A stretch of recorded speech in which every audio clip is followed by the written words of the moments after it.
आज हम बात करेंगे एक देश के बारे में जो कि है भारत और मेरा देश। भारत एक देश है जहाँ 136 लोग बड़े ही प्यार से और कुछ लोग नफरत से रहते हैं। भारत एक डेमोक्रेटिक कंट्री है और ये जोक नहीं है। और जिन मासूम लोगों को पता नहीं what is a democratic country, so let me tell you in simple word, where people can take part in decision making, उसको कहते हैं डेमोक्रेसी। 1947 यानी कि 1947 से पहले यह देश एक गुलाम था, पहले राजाओं का फिर ब्रिटिशर्स का। जब ये राजाओं का गुलाम था के दौरान कुछ बनाए गए हिस्टोरिकल मॉन्यूमेंट्स जिसकी हम आज बात करेंगे। पहले नंबर पे आता है ताजमहल, जो कि दुनिया के 7 अजूबों में से एक यानी कि 7 वंडर्स एक है। कहते हैं शाहजहां ने अपनी वाइफ की याद में 1631 में ताजमहल बनवाया और ये बनाया था अहमद लाहौरी ने। Yes, he was the architect of Taj Mahal. Taj Mahal को आज लोग दूर दूर से देखने आते हैं। कहा जाता है कि ताजमहल बनने के बाद जिन वर्कर्स ने ताजमहल बनाया था, शाहजहां ने उनके हाथ काट दिए थे, जो कुल 20,000 वर्कर्स थे। Taj Mahal is a 42 acre complex. Taj Mahal cost around 32 million rupees at that time, which in 2021 would be approximately 70 billion rupees, about $956 million. Just the capital of India is New Delhi. India, according to New World Health, India is 7th richest country in the world with a total individual wealth of $5.6 trillion.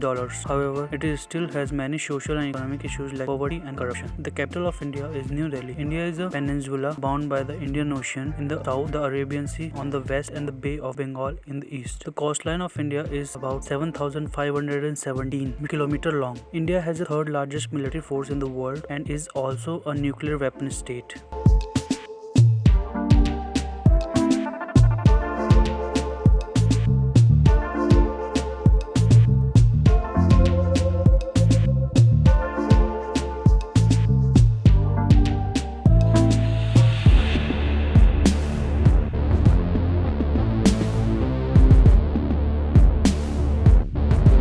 Jama Masjid was built by the Mughal Emperor Shah Jahan between 1650 and 1656 and inaugurated by the first Imam Sayyid Abdul Ghaffur Shah Bukhari. Situated in the Mughal capital of Shahjahanabad, today called as Old Delhi, it served as the inferior mosque of the Mughal emperors until the demise of the empire in 1857. The Jama Masjid was regarded as a symbolic node of Islamic power across India. Well into the colonial era, it was also a site of political significance during several key periods of British rule. It remains in active use and is one of Delhi's most iconic cities, closely identified with the ethos of Old Delhi.